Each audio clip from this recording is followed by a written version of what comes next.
Marie Peppers, as she said, LPN. I have been an LPN about 37, well, almost 37 years. I went to an old-fashioned school of nursing in Boston. And that's when you'd be in the classroom for 1 week, just learning a little bit. And then they threw us all into the hospital. So I had just hands-on the whole year. The LPN program back then was 1 year, all hands-on. It went through the whole year, no summers off, nothing like that. So I did that. And, flash forward all these years later, I've done a little of everything. And what I want to say to the nurses, LPNs, RNs, nurse practitioners, nursing students, is that as an LPN or as a nurse, I use the proximity principle to work my way into different areas and work my way up to what I'm doing now. And I didn't know that was a principle. The proximity principle is when you want a job or you want to get into different areas, you need to proximate yourself or associate yourself with other people that have the similar interests as you, or that are in the area that you might want to get into. So even when I was a brand new LPN, I really wanted to get into pediatrics, med-surg pediatrics. I was in med-surg. Well, there was no such thing really as LPNs being in Massachusetts, being in pediatrics med-surg. So I used to, on my lunch hour, always go over to the peds unit and kind of hang around and, just talk to the nurses. That's proximity principle.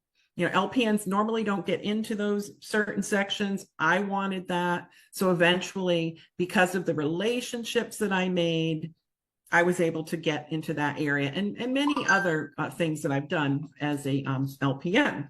That's one of the big things I want to say is that if you try to surround yourself with people that inspire you, that you connect to them, LinkedIn is an amazing place to connect to.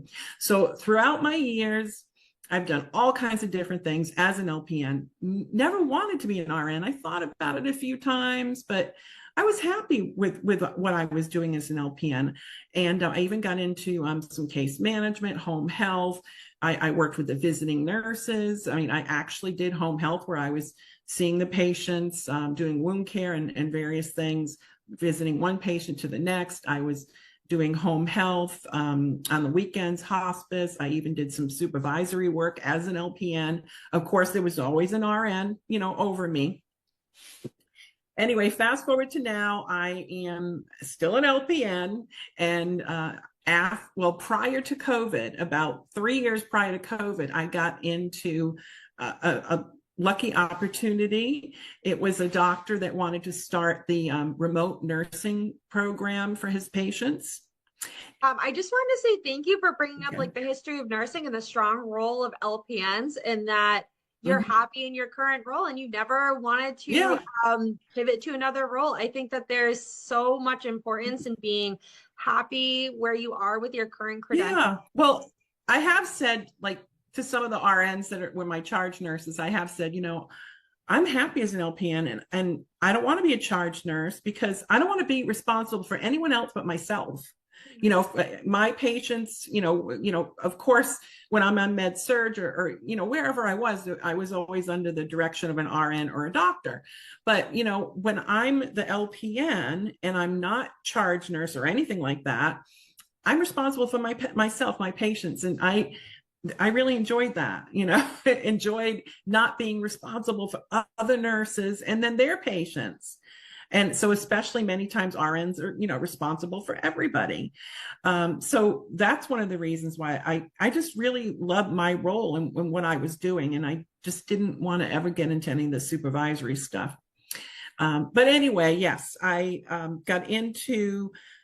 was at the hospital and nurses are always looking around to see what's out there, what's better, I really love my hospital job, but we are always looking to see, okay, so who's doing what and what's what. And it wasn't like I was ever in my whole life. I was never like I was always looking for money, money, money. I was looking for opportunity and what's different.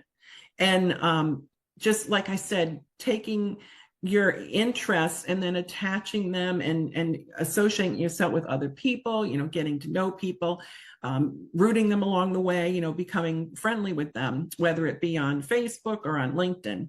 I recommend LinkedIn because it's really a good place for nurses, especially if you want to, go further in your career. LinkedIn's definitely the place to be.